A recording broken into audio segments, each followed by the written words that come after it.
Assalamualaikum warahmatullahi wabarakatuh. Teman-teman sekalian, kali ini saya akan memberikan video pembelajaran mata pelajaran sosiologi, yang mana kali ini saya akan membahas mata pelajaran kelas 11 pada KD pertama, yaitu mengenai kelompok sosial. Di mana teman-teman sekalian, tujuan pembelajaran kita kali ini yaitu yang pertama, untuk mengetahui pengertian dari kelompok sosial. Yang kedua, untuk mengetahui dasar-dasar pembentukan kelompok sosial. Dan yang ketiga, untuk mengetahui tipe-tipe dari kelompok sosial. Nah, untuk selanjutnya, mari kita simak dalam slide berikut ini.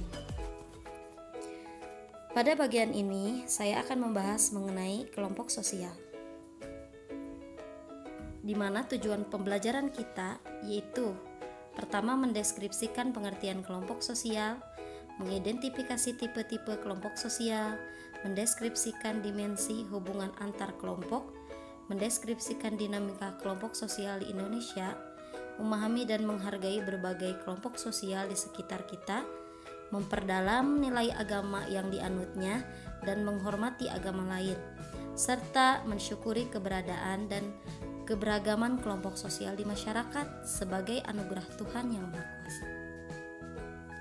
Adapun nilai yang akan kita ambil yaitu nilai religius, kepedulian sosial, toleran, rasa ingin tahu, kerjasama, dan saling menghargai. Nah, teman-teman sekalian, pengertian dari kelompok sosial, di mana kelompok sosial adalah kumpulan individu yang memiliki hubungan dan saling berinteraksi sehingga mengakibatkan tumbuhnya rasa kebersamaan dan rasa memiliki. Kenapa kita harus berkelompok atau perlu akan orang lain? Karena manusia mempunyai dua hasrat. Yang pertama, ingin menjadi satu dengan masyarakat yang ada di sekitarnya. Artinya manusia membutuhkan orang lain. Tidak bisa hidup mandiri dan tidak bisa hidup berdiri sendiri. Pasti manusia saling membutuhkan satu sama lain. Yang kedua, yaitu menjadi satu dengan lingkungan yang ada di sekitarnya. Yang pertama di masyarakat, yang kedua dengan lingkungan di sekitarnya. Karena kita pun membutuhkan akan alam, dan alam pun pasti bermanfaat untuk manusia. Sebelum ke ciri atau syarat anggota kelompok sosial, mungkin kita tidak menyadari ya bahwa sejak lahir hingga sekarang kita senantiasa menjadi bagian dari anggota kelompok atau berbagai jenis kelompok sosial. Dapatkah Anda menelusuri dalam kelompok apa saja Anda pernah menjadi anggotanya? Kita dilahirkan dan dibesarkan dalam sebuah kelompok yang dinamakan keluarga. Selain keluarga, kita juga termasuk anggota kelompok agama tertentu, suku bangsa tertentu, kelompok olahraga tertentu mungkin, dan organisasi tertentu seperti OSIS, pramuka, partai politik, remaja masjid, dan lain sebagainya. Nah, itu merupakan kelompok sosial. Adapun di sini, teman-teman sekalian, menurut Robert King Merton, syarat terjadinya kelompok sosial yang pertama, mereka memiliki pola interaksi. Seperti gambar di samping, adanya pola hubungan, pembicaraan, pola interaksi antara satu dengan lainnya. Nah, itu syarat dari kelompok sosial. Yang kedua, pihak yang berinteraksi mendefinisikan dirinya sebagai bagian dari anggota kelompoknya, bahwa dia sendiri mengakui dia sebagai bagian dari anggota kelompoknya. Yang ketiga, pihak yang berinteraksi didefinisikan oleh orang lain sebagai anggota kelompoknya, dan kita juga diakui oleh orang lain bahwa kita anggota dari kelompok tersebut.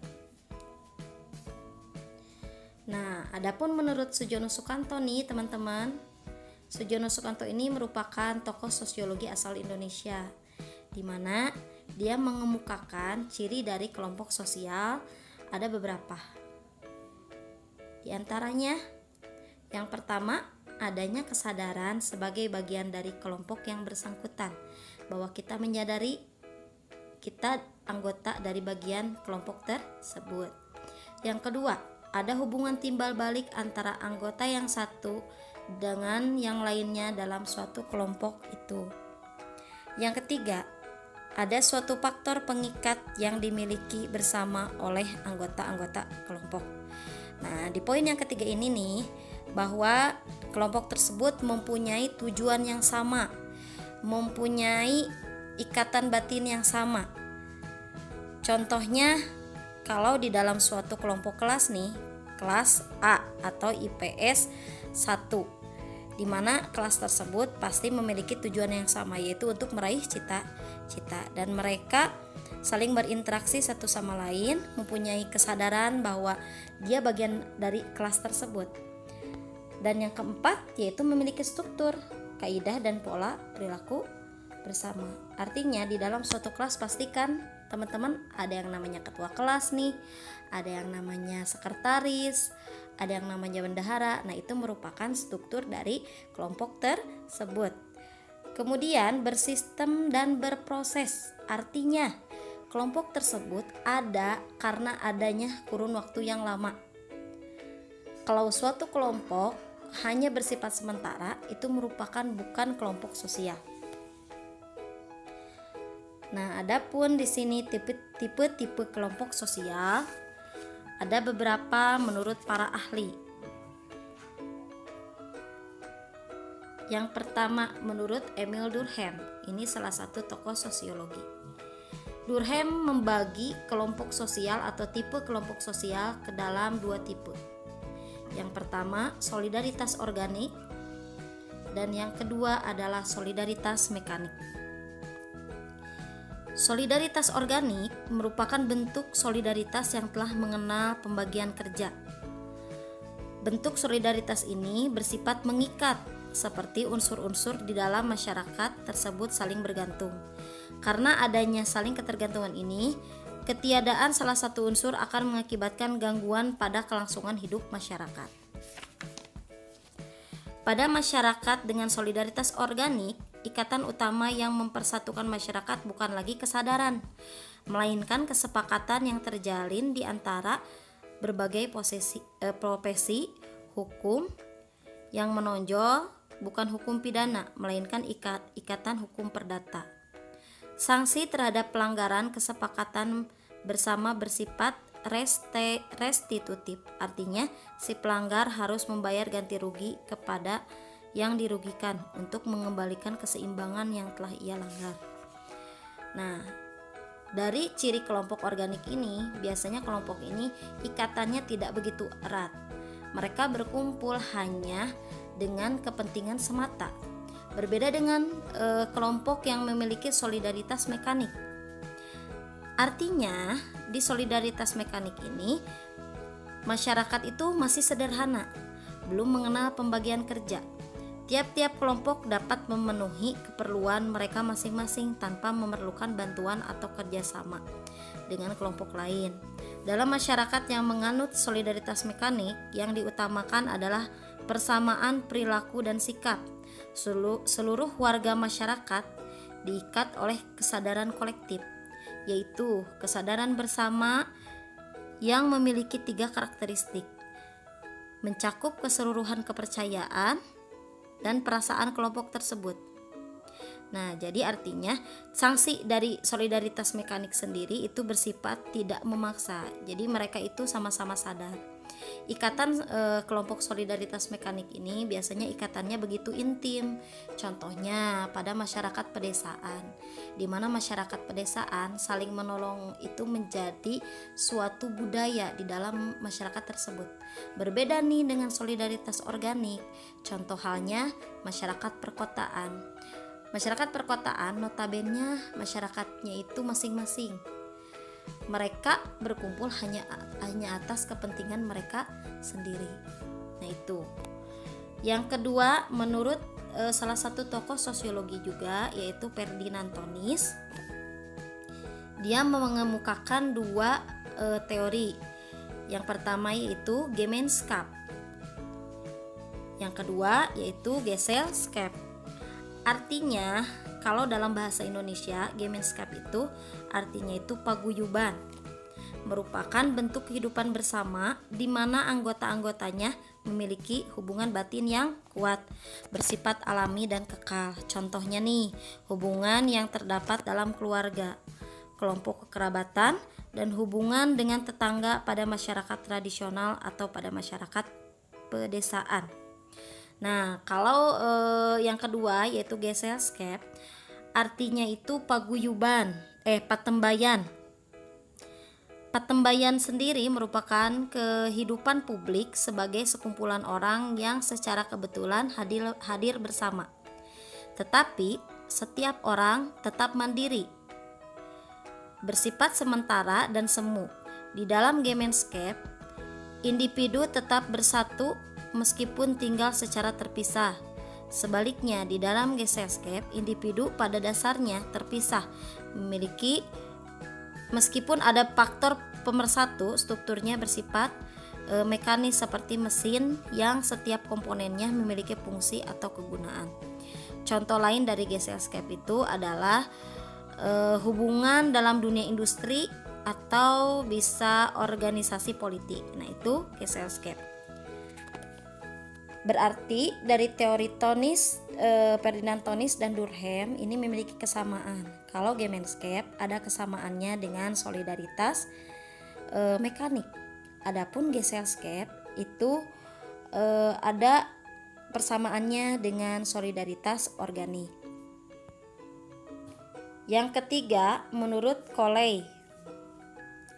Nah, Coley sendiri membagi tipe kelompok ke dalam dua, yaitu kelompok primer dan kelompok sekunder.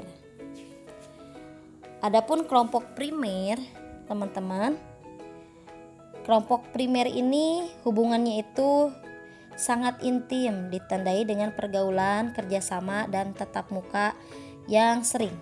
Nah, ruang lingkup kelompok primer sendiri yaitu keluarga, teman bermain masa kecil, rukun tetangga, dan lain sebagainya. Adapun di sini kelompok sekunder yaitu memiliki hubungannya tidak begitu pribadi atau tidak begitu intim dan berciri kelembagaan seperti koperasi dan partai politik. Berarti pada teori Coley yang sekunder ini ada persamaan dengan, kalau di Durkheim nih, ada persamaan dengan solidaritas yang sekunder, solidaritas organik. Adapun dari teori Tönnies ini ada persamaannya dengan Gesellschaft, yaitu sama-sama hubungannya tidak intim. Kemudian yang terakhir yaitu menurut William Graham Sumner, ini juga tokoh sosiologi, dibagi tipe kelompok itu dibagi menjadi dua, yaitu ada in group dan ada out group. Nah, menurut William sendiri, apa yang dimaksud dengan in group? Yaitu in group itu menandakan pada masyarakat primitif, artinya kelompok dalam. Nah, contohnya masyarakat primitif. Adapun out group yaitu kelompok luar di dalam kelompok tersebut atau di luar lingkungan masyarakat primitif. Atau dikatakanlah kalau lebih ke contohnya dalam suatu kelas nih, anggota dari kelas tersebut itu dikatakan in group karena bagian dari dalam anggota kelas tersebut atau anggota kelompok tersebut. Tetapi ada nih kakak kelas yang berkunjung ke kelas tersebut. Nah, itu merupakan out group atau kelompok di luar kelompok itu sendiri. Nah, bisa kalian dimengerti? Yang ketiga yaitu tipe-tipe kelompok sosial. Berdasarkan besar kecilnya jumlah anggota kelompok, menurut Sujono Sukanto, kelompok sosial ini dibagi menjadi 3. Ini menganut teorinya George Simmel. Yang pertama monad, yaitu 1 orang. Yang kedua dyad, 2 orang, dan triad, 3 orang. Di mana 1 orang ini mereka melakukan interaksi dengan 2 orang. Nah, ini menjadi suatu kelompok. atau 2 orang tersebut melakukan interaksi dengan 3 orang. Ini juga merupakan kelompok sosial. Kemudian berdasarkan derajat interaksi sosial.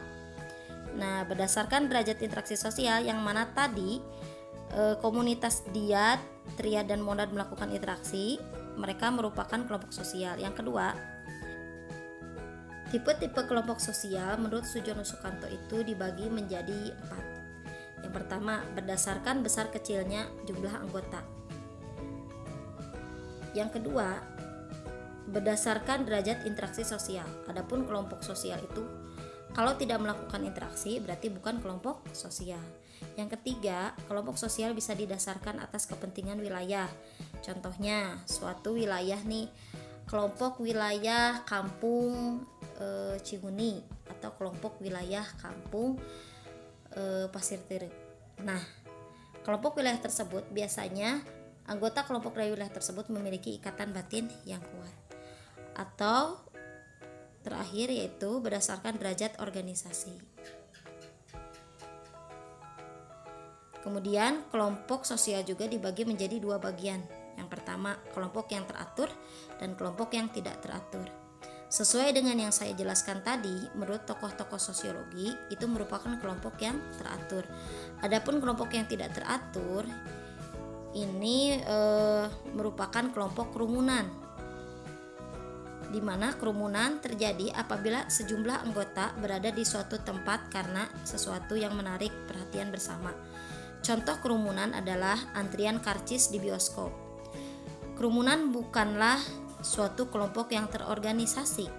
Interaksi di dalamnya bersifat spontan dan tidak terduga. Nah, yang kedua juga publik. Publik juga merupakan kumpulan manusia yang memiliki perhatian pada hal yang sama. Namun, publik tidak berkumpul pada suatu tempat. Interaksi pada publik bersifat tidak langsung, yakni melalui saluran komunikasi, surat kabar, radio, TV, dan film. Contoh publik dan seluruh pemirsa televisi yang menyaksikan kampanye presiden melalui televisi. Jadi teman-teman, kelompok sosial dan kerumunan itu berbeda ya. Nah, kalau kerumunan sendiri, mereka itu biasanya berkumpul hanya pada waktu-waktu tertentu, tidak lama. Tetapi kelompok sosial mereka melakukan interaksi di suatu wilayah dan berkumpul pada waktu yang lama, memiliki struktur organisasi atau terorganisir, berbeda dengan kerumunan. Contoh lain seperti beberapa orang yang sedang menunggu bis. Nah, itu namanya bukan kelompok sosial, tetapi kerumunan. Mereka menunggu dan melakukan kegiatan masing-masing tanpa adanya interaksi. Adapun interaksi, mereka melakukan interaksi hanya secara spontan, tidak secara berkelanjutan dan tidak bersifat saling keterkaitan satu sama lain. Nah, sekian penjelasan dari saya. Mohon maaf bila ada salah kata atau penjelasannya kurang. Nanti di part 2 akan dijelaskan lagi kelompok sosial pada poin karakteristik khusus atau partikularisme dan eksklusivisme kelompok. Nah, teman-teman sekalian, bagaimana? Kalian sudah mengerti dengan materi yang sudah saya bahas? Untuk lebih jelasnya, silahkan kalian analisis lingkungan sekitar dan bedakan mana yang dimaksud dengan kelompok dan mana yang dimaksud dengan kerumunan. Mudah-mudahan materi dari saya bisa bermanfaat untuk kalian semua. Pesan terakhir dari saya, tetap semangat dalam belajar, meraih cita-cita, menggali ilmu. Akhirul kalam, Assalamualaikum warahmatullahi wabarakatuh.